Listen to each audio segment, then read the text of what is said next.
Kinilaw. Maglaway ka na. Mani mo ka na papalitan maybe.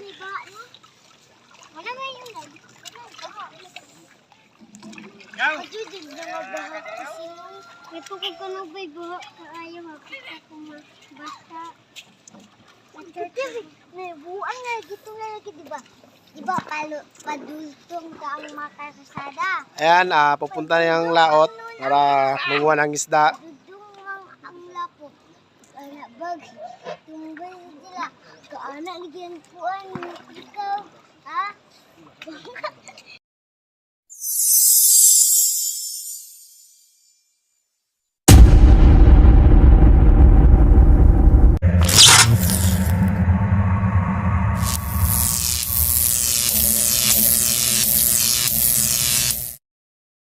Nasa baybayin tayo.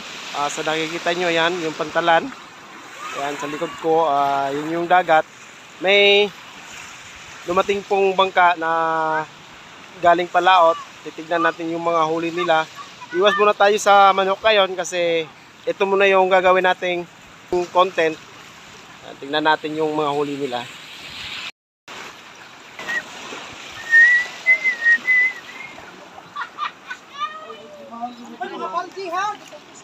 Kayo yan akong yun naman. Kapilo na sa palit eh.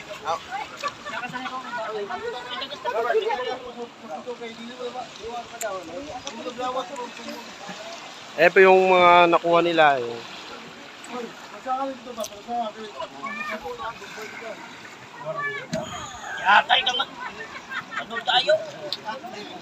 Ayan, matambaka. Tapos ito yung pirit. Ito yung galunggong. Ayan, laki ng galunggong.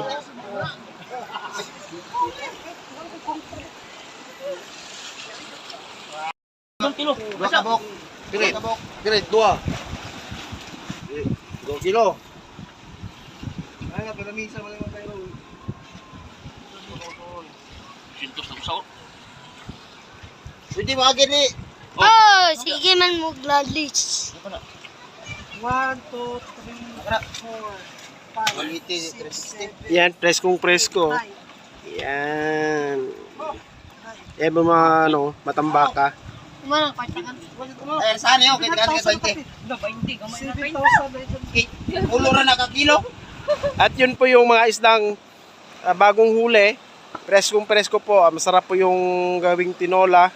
Tsaka ihawin din. At aabangan din natin yung pagdating ng ibang pumalaot.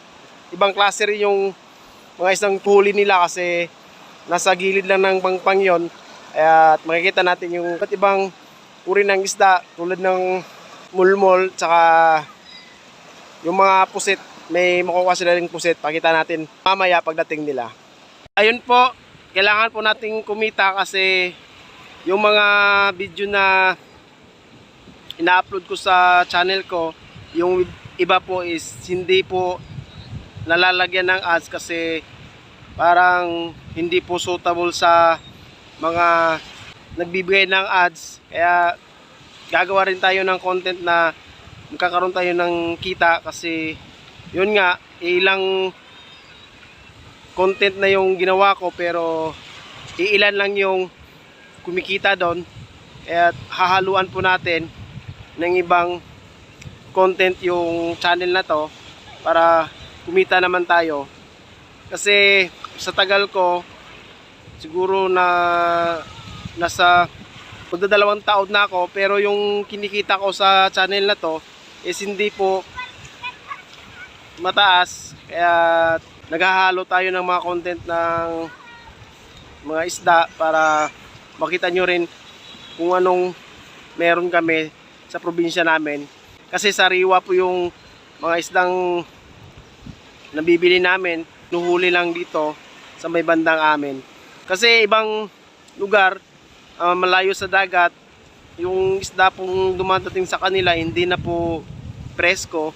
Kaya maswerte kami kasi may mga bangka kaming pumapalaot para mabigyan kami ng sariwang isda.